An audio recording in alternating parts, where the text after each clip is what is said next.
সূরা আল মুমিনুন। রহমান রহিম আল্লাহ তাআলার নামে।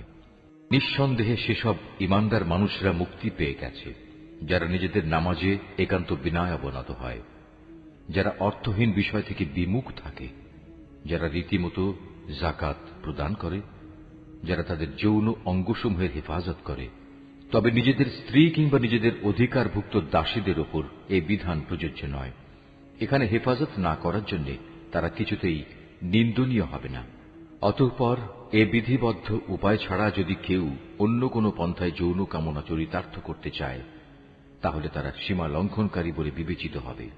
যারা তাদের কাছে রক্ষিত আমানত ও অন্যদের দেয়া প্রতিশ্রুতিসমূহের হেফাজত করে, যারা নিজেদের নামাজ সমূহের ব্যাপারে সমাধিক যত্নবান হয়, এই লোকগুলি হচ্ছে মূলত জমিনে আমার যথার্থ উত্তরাধিকারী।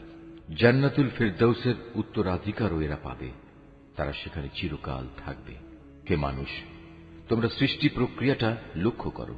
আমি মানুষকে মাটির মূল উপাদান থেকে পয়দা করেছি, অতঃপর তাকে আমি শুক্র কীট হিসেবে একটি সংরক্ষিত জায়গায় সুনির্দিষ্ট সময়ের জন্য রেখে দিয়েছি।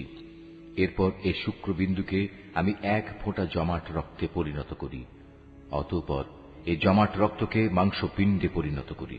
কিছুদিন পর এ পিণ্ডকে অস্থি পাঁজরে পরিণত করি। তারপর এক সময় এই অস্থি পাঁজরকে গোশতের পোশাক পরিয়ে দিই।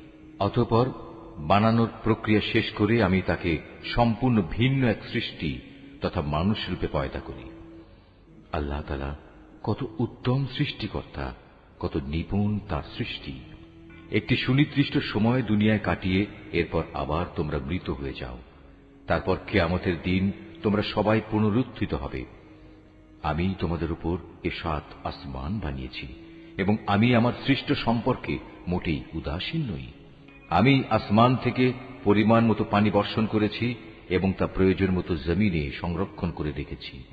আবার এক সময় তা উড়িয়ে নিয়ে যাবার ব্যাপারেও আমি সম্পূর্ণ ক্ষমতাবান। তারপর জমিনে সংরক্ষিত সেই পানি দিয়ে তোমাদের জন্য খেজুর ও আঙুরের বাগান সৃষ্টি করি। তোমাদের জন্য তাতে প্রচুর ফল পাকড়া উৎপাদিত হয়, আর তা থেকে তোমরা পর্যাপ্ত পরিমাণ আহারও গ্রহণ করো। আর জমিনে সংরক্ষিত পানি থেকে এক প্রকার গাছ সিনাই পাহাড়ের তেলের উপাদান নিয়ে জন্ম লাভ করে। খাদ্য গ্রহণকারীদের জন্য তা ব্যঞ্জন হিসেবেও ব্যবহৃত হয়। তোমাদের জন্য অবশ্যই চতুষ্পদ জন্তুর মাঝে প্রচুর শিক্ষণীয় বিষয় রয়েছে।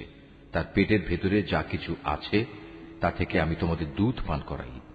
এছাড়াও তোমাদের জন্য তাতে আরো অনেক উপকারিতা রয়েছে। তার গোশত থেকে তোমরা আহারও করো। আবার কিছু আছে তার উপর তোমরা বাহন হিসেবে সওয়ার হও। অবশ্য জলযানেও তোমাদের আরোহণ করানো হয়। অবশ্যই আমি নূহকে তার জাতির কাছে হেদায়েত নিয়ে পাঠিয়েছিলাম। সে তার জাতিকে বলেছিল, হে আমার জাতি, তোমরা ইবাদত করো একমাত্র আল্লাহ তাআলার।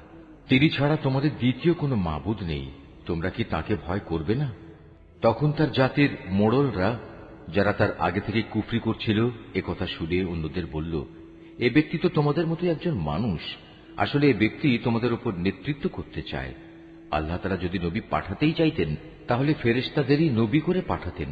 আমরা তো এমন কোনো কথা আমাদের পূর্বপুরুষদের জামানায়ও ঘটেছে বলে শুনিনি। মূলত এ মানুষটি এমন যার মধ্যে মনে হয় কিছু পাগলামি এসে গেছে। অতএব তোমরা তার কোনো কথায় কান দিও না, বরং এর ব্যাপারে কয়েকটা নির্দিষ্ট দিন পর্যন্ত অপেক্ষা করো, হয়তো সে এমনিই সেরে যাবে। একথা শুনে নূহ তার মালিকের কাছে দোয়া করল, হে আমার মালিক, এরা যেভাবে আমাকে মিথ্যা সাব্যস্ত করল, তুমি সেভাবেই তাদের মোকাবেলায় আমাকে সাহায্য করো। অতঃপর আমি তার কাছে ওহী পাঠালাম, তুমি আমার তত্ত্বাবধানে আমারই ওহী অনুযায়ী একটি নৌকা প্রস্তুত করো।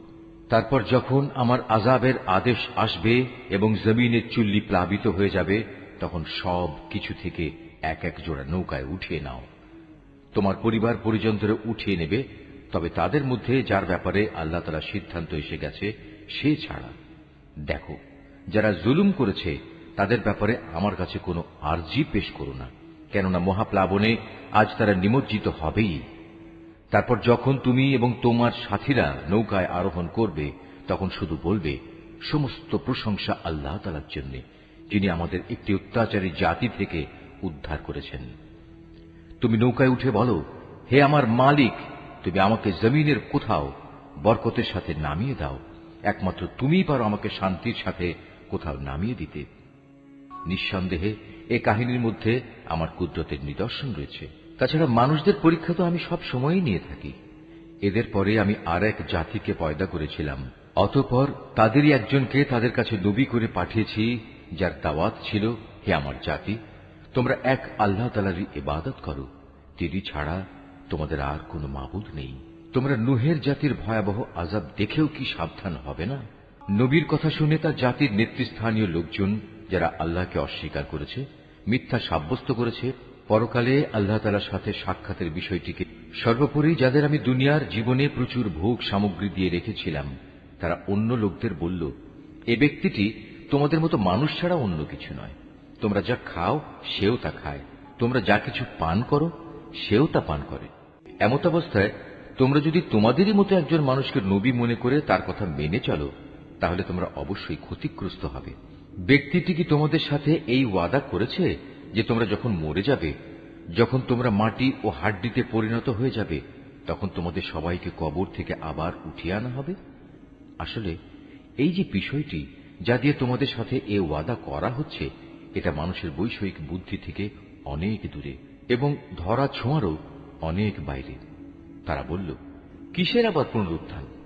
দুনিয়ার জীবনই তো হচ্ছে আমাদের একমাত্র জীবন। আমরা এখানে মরব, এখানেই বাঁচব, আমাদের কখনোই আবার পুনরুত্থিত করা হবে না।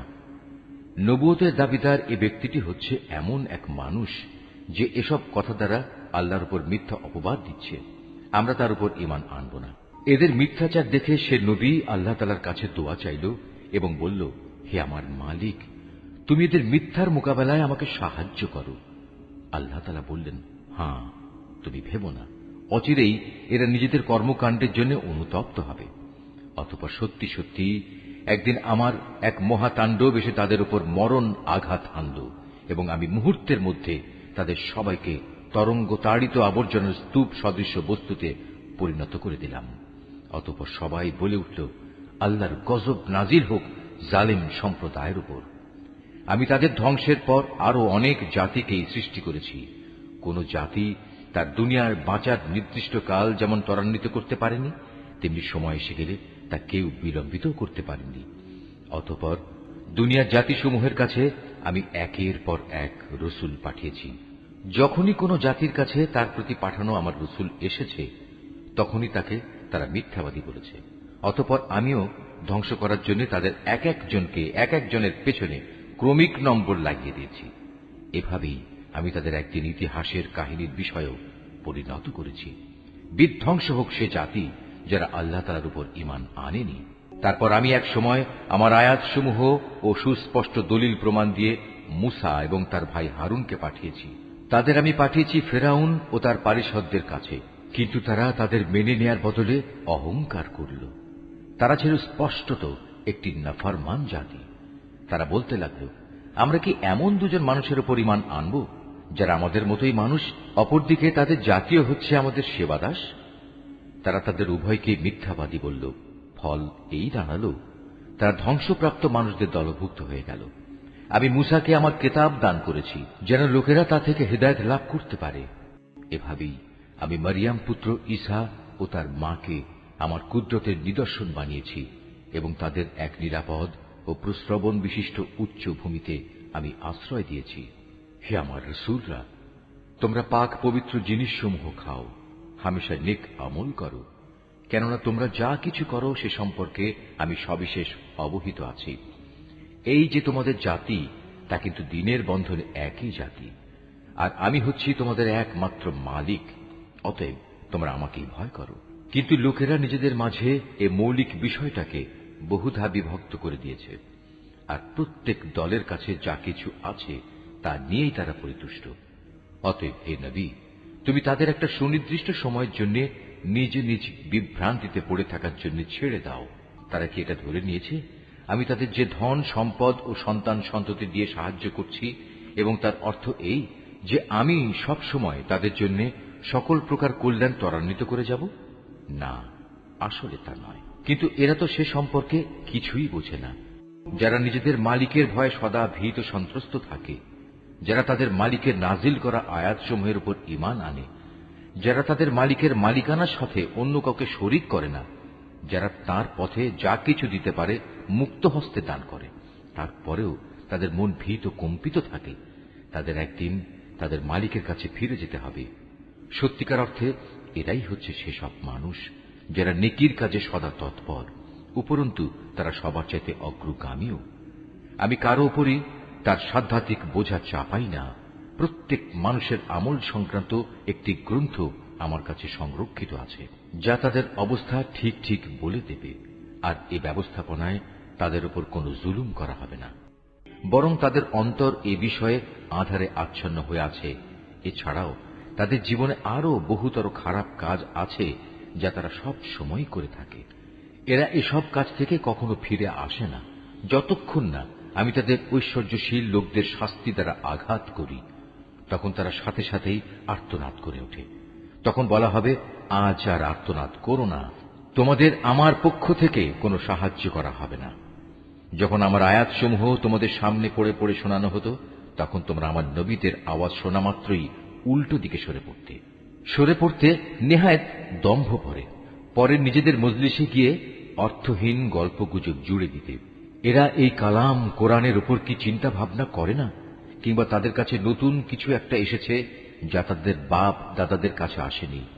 অথবা তারা কি তাদের রসুলকে চিনতে পারেনি যে জন্যে তারা তাকে অস্বীকার করছে? কিংবা তারা কি একথা বলে তার সাথে কোন রকম পাগলামি রয়েছে? বরং আসল কথা হচ্ছে, রসুল তাদের কাছে সত্য নিয়ে হাজির হয়েছে এবং তাদের অধিকাংশ লোকই এ সত্যকে অপছন্দ করে। যদি এমন হতো সত্য তাদের ইচ্ছা আকাঙ্ক্ষার অনুগামী হয়ে যেত, তাহলে আসমান সমূহ ও জমিন এবং আরো যা কিছু এই উভয়ের মাঝে আছে তার গোটা ব্যবস্থাপনা কবেই ভেঙে বিশৃঙ্খল হয়ে পড়ত। পক্ষান্তরে আমি তাদের কাছে তাদের নিজেদের কাহিনী নিয়ে এসেছি, কিন্তু আশ্চর্য, তারা এখন তাদের নিজেদের কথাবার্তা থেকেই মুখ ফিরিয়ে নিচ্ছে। হে নবী, তবে কি এরা মনে করে তুমি এদের কাছে দিন পৌঁছানোর জন্য কোন রকম পারিশ্রমিক দাবি করছ? অথচ তোমার মালিকের দেয়া পারিশ্রমিক এদের পার্থিব পারিশ্রমিকের তুলনায় অনেক উৎকৃষ্ট, আর তিনি তো হচ্ছেন সর্বোত্তম রিজিক দাতা। তুমি তো তাদের সঠিক পথের দিকেই আহ্বান করছ। অবশ্য যারা আখিরাতের উপর ঈমান আনে না, তারাই কেবল হেদায়েতের সঠিক পথ থেকে বিচ্যুত হয়ে যাচ্ছে। আজ যদি আমি এদের উপর দয়া করি এবং যে বিপদ মুসিবত তাদের উপর আপতিত হয়েছে তা যদি দূর করে দিই, তাহলেও এরা নিজেদের নাফরমানিতে শক্তভাবে বিভ্রান্ত হয়ে পড়বে। আমি এদের কঠোর আযাব দ্বারা পাকড়াও করলাম, তারপরও এরা নিজেদের মালিকের প্রতি নত হল না এবং কখনো এরা কাতর প্রার্থনাটুকু পর্যন্ত আমার কাছে পেশ করল না। অতঃপর যখন সত্যি আমি এদের উপর কঠোর আযাবের দুয়ার খুলে দেব, তখন তুমি দেখবে এরা হতাশ হয়ে পড়ছে। হে মানুষ, তিনি আল্লাহ তাআলা, যিনি তোমাদের শোনার জন্য কান, দেখার জন্য চোখ ও চিন্তা গবেষণা করার জন্য একটি মন দিয়েছেন। কিন্তু তারা এসব দানের শুকর খুব অল্পই আদায় করে।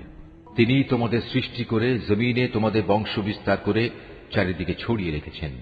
একদিন তোমাদের সবাইকে আবার তাঁর কাছেই একত্রিত করা হবে। তিনি তোমাদের জীবন দান করেন, তিনি তোমাদের মৃত্যু ঘটান। রাত দিনের আবর্তনও তাঁর ইচ্ছায় সংঘটিত হয়। এত সব কিছু দেখেও তোমরা কি সত্য অনুধাবন করবে না? নবীদের সামনে এরাও কিন্তু সে ধরনের অর্থহীন কথাই বলে, যেমনি করে তাদের আগের লোকেরা বলেছে। তারা বলেছিল, আমরা যখন মরে যাব, আমরা যখন মাটি ও হাড্ডিতে পরিণত হয়ে যাব, তখন কি আমরা পুনরুত্থিত হব? তারা বলে, আসলে এভাবেই আমাদের ও আমাদের পূর্ববর্তী লোকদের পুনরুত্থানের ওয়াদা দিয়ে আসা হচ্ছে, মৃত্যুর পর আবার জীবন লাভের। এ কথাগুলো অতীতের দিনের উপকথা ব্যতীত আর কিছুই নয়। হে নবী, এদের জিজ্ঞেস করো, যদি তোমরা জানো তাহলে বলো, এ জমিনে এবং এখানে যা কিছু সৃষ্টি আছে তা কার মালিকানাধীন? ওরা বলবে, হ্যাঁ, সবকিছুই আল্লাহর। তুমি বলো, এর পরেও তোমরা কি চিন্তা ভাবনা করবে না? তুমি এদের আরো জিজ্ঞেস করো, এ সাত আসমান ও মহান আরশের অধিপতি কে? ওরা জবাব দেবে, এ সবকিছুই আল্লাহর। তুমি বলো, তারপরও তোমরা কি আল্লাহকে ভয় করবে না? তুমি আবারও জিজ্ঞেস করো, যদি তোমরা সত্যি সত্যি জানো তাহলে বলো, কার হাতে রয়েছে আসমান জমিন সবকিছুর একক কর্তৃত্ব? হ্যাঁ, তিনি যাকে ইচ্ছা তাকেই পানা দেন কিন্তু তার বিরুদ্ধে কেউ কাউকে পানা দিতে পারে না।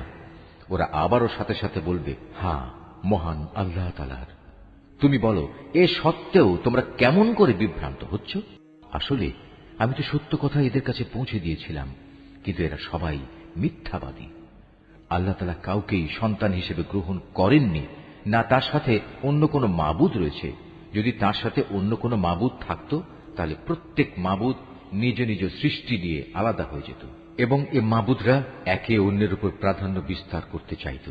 এরা যা কিছু আল্লাহ তাআলা সম্পর্কে বলে, তিনি তার থেকে অনেক পবিত্র ও মহান।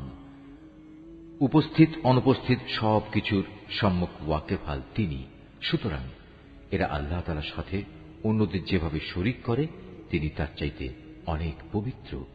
হে নবী, তুমি বলো, হে আমার মালিক, যে আযাবের ওয়াদা এ কাফেরদের সাথে করা হচ্ছে, তা যদি তুমি আমাকে দেখাতেই চাও, তাহলে হে আমার মালিক, তুমি আমাকে জালেম সম্প্রদায়ের মধ্যে শামিল করে এ আযাব প্রত্যক্ষ করায়ও না। হে নবী, আমি তাদের কাছে যে আযাবের ওয়াদা করেছি তা অবশ্যই তোমাকে দেখাতে সক্ষম। হে নবী, তারা তোমার সাথে কোনো খারাপ ব্যবহার করলে তুমি এমন পন্থায় তা দূর করার চেষ্টা করো যা হবে নিতান্ত উত্তম পন্থা। আমি তো ভালো করেই জানি ওরা তোমার ব্যাপারে কি বলে। সে ব্যাপারে উদ্বিগ্ন না হয়ে তুমি বরং বলো, হে আমার মালিক, শয়তানদের যাবতীয় ওয়াসওয়াসা থেকে আমি তোমার পানাহ চাই। আরো বলো, হে আমার মালিক, আমি এ থেকেও তোমার পানাহ চাই যে শয়তান আমার ধারে কাছেও ঘেঁষবে না।